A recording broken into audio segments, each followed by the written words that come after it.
Hi, Natasha here. In this video, we're going to uncover hidden time wasters that are impacting your business, as well as shifting your perspective on the fact that there is no right way to do things in your business. You need to make systems that work for you. So, a great resource is my free guide that I'll link below, which is the 5 hidden time wasters that are keeping you in private practice burnout. So, when I had my private practice, I was overscheduling and just overcommitting to so many things related to admin. And when I wasn't doing that, I was constantly Googling and seeing what every other practitioner was doing.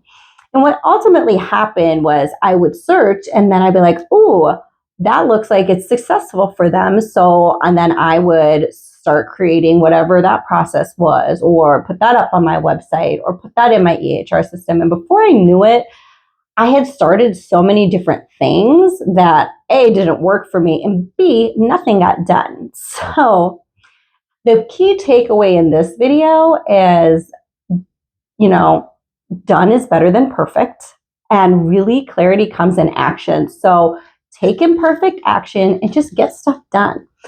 So again, I wrote things. I don't know that I'm going to write anything today, because if I do, then you'll see me struggle with the marker. But here we go. So in the last video, we talked a little bit about having private pay clients and increasing rates and things of that nature. So increased premium here, what that's referring to is, so say you took that advice and you have now increased either contracted insurance rates and or you've now created some amazing packages and have increased price, but maybe you grandfathered some people into your other price because why increase it? Or maybe you'll increase it later.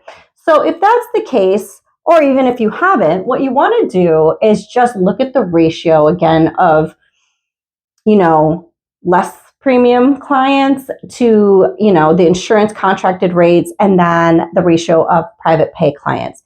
And what you want to do is increase the rate of either the premium insurance payers or the private pay clients. So, because again, that is going to free up your time, because the more revenue that you're bringing in, the less clients that you have to see.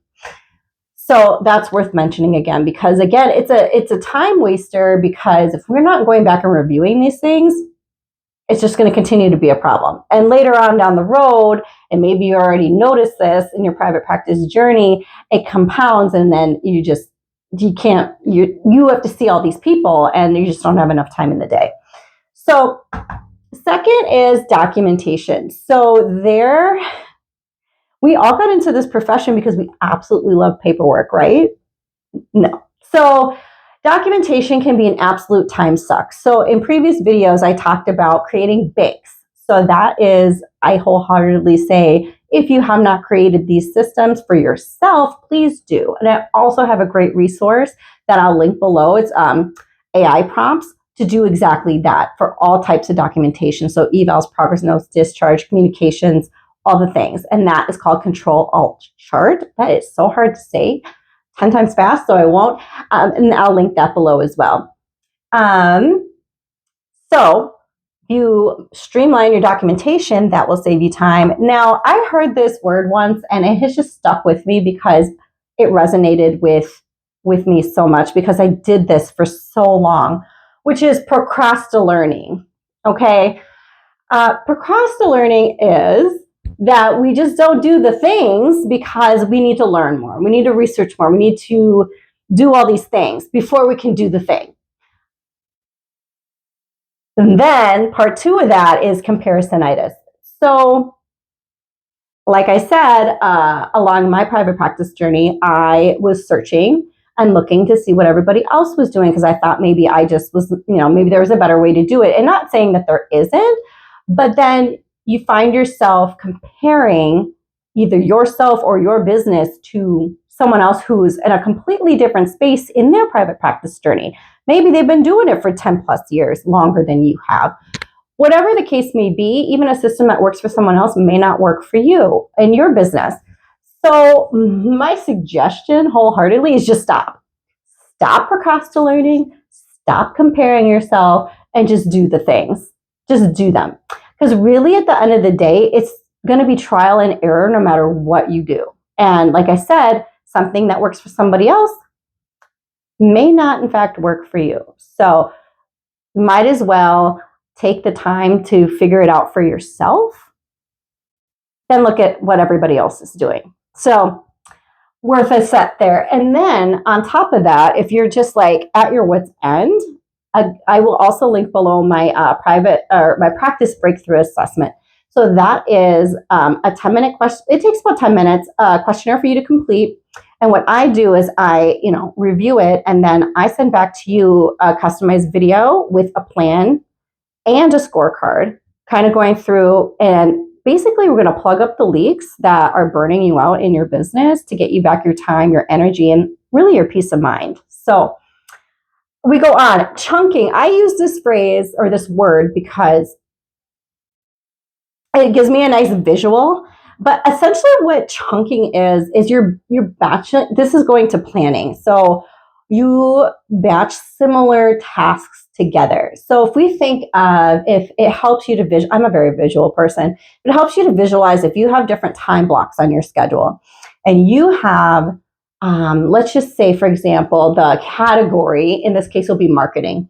So say you have a bunch of different marketing tasks, but right now you kind of have different, they're spread out along your calendar. Like, so maybe on Mondays you've got some social media that you need to create and schedule to put out. And then maybe on another day you have marketing emails that you're going to send out to potential referral partners. And on another day, maybe you have a time set aside to make different connections with other colleagues that are, in your niche or something like that on different social media platforms. Take those and batch or chunk them together into one longer block even. So what that does is it's similar. You're doing a similar task in a similar area. What happens is that your brain doesn't have to, it's like transitioning between tasks, but not completely different tasks, because your brain can take over 20 minutes depending on what the shift is and the time of day. And I'll get into energy in another video, but if it takes, say, 20 minutes to transition between tasks, so say you have a full admin day, that adds up. So to save time, batch or chunk similar tasks together. Now, I use marketing for an example, but it can be whatever makes sense for you or however you block and schedule. And we can do a whole entire video on just scheduling. But chunking. So it sounds simple yet effective, but we don't necessarily apply that to our calendars when we make them. Now, MQL. So that is a market qualified lead. So some of you might be like, what? And others might be like, okay, I know what that is, but what are you getting at? So when I was comparing what everybody else was doing, I saw so many practices. They were like, oh, here's a 15 or 30-minute free consultation. You can book a call with me and da-da-da-da. So I started doing that. And to me, my time could have been spent doing something of value for my business. So what I'm going to say about this is kind of just a little golden nugget if you're not already doing this. So instead of offering free consults over the phone, make this automated. And so what I mean by that is this. In your EHR system or in email, depending on where you are, I don't want to get in the weeds about it, take the questions, because you have a set of questions. I'm sure you have a document or whatever that has what you typically will go through with a potential client on there. Take that and make it into a form. So that can be DocuSign, that can be within your EHR system. Make it into a form and create it as such that when someone reaches out to you that's interested, you send that form. Then if they commit, because how many no-shows have you had? I'm sure tons. Let's be honest. So then they have to take the action of completing the form. So you're not, waiting to get a call back from someone after you've sat down and set aside time to have this free consult. But then they send that back to you. And I can guarantee that it's not going to take you 30 minutes to review that form to decide whether or not that client is a good fit for you and or the type of niche or practice that you have. Then you can continue forward. So nix the free consult calls unless you feel like you really need to make that connection. Of course, then do it. Again, this is all systems that work for you, but to save time, don't offer a free consult. Make it automated. I like, you see, I put automated and optimized together. Optimize it, automate it, make a form. Done. So these are the things. Look, I didn't even open my marker today. There are more goodies in my free resource below. So if you haven't yet, grab that. That is the 5 hidden time wasters keeping you in private practice burnout. And we talked a little bit about planning today. I do have a live planning workshop coming up August 14th and 15th. I will link that below as well. That is live. We will work on weekly systems for you and essentially plan out the remainder of the year so you don't have to and make it work for you. So if you stayed till the end, thank you very much. And my next video is going to be on how to scale your practice without the overwhelm.